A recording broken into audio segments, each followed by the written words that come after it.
एक गांव में रामू नाम का एक मेहनती किसान रहता था। वह दिन रात खेत में मेहनत करता था, लेकिन गांव का एक लालची सेठ किसानों को कम दाम देकर उनका फायदा उठाता था।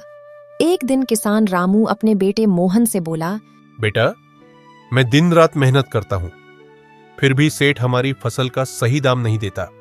पिताजी, चिंता मत कीजिए, मैं उस सेठ को सबक सिखाने का तरीका ढूंढूंगा। अगले दिन मोहन फसल लेकर सेठ की दुकान पर गया। सेठ हंसते हुए, अरे मोहन, फसल ले आए? चलो, मैं तुम्हारे फसल कम दाम में खरीद लेता हूँ। सेठ जी, इस बार फसल बहुत अच्छी है, इसका सही दाम दीजिए। नहीं, मैं तो वही पुराना कम दाम दूंगा। लेना है तो लो, नहीं तो जाओ। मोहन समझ गया कि सेठ लालची है। उसने एक योजना बनाई। ठीक है सेठ जी, लेकिन मेरे पास एक खास बीज भी है। अगर इसे बोया जाए तो दोगुनी फसल होती है। सच? मुझे वह बीज दे दो, मैं तुम्हें अच्छे पैसे दूंगा। ठीक है, लेकिन एक शर्त है, जब फसल उगेगी तो आधी मेरी होगी। सेठ ने लालच में शर्त मान ली।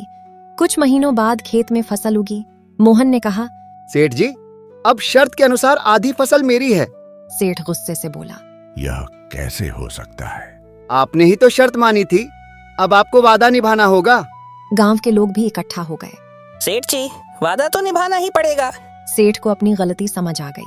सेठ शर्मिंदा होकर, आज से मैं किसी किसान के साथ धोखा नहीं करूंगा और सबको सही दाम दूंगा।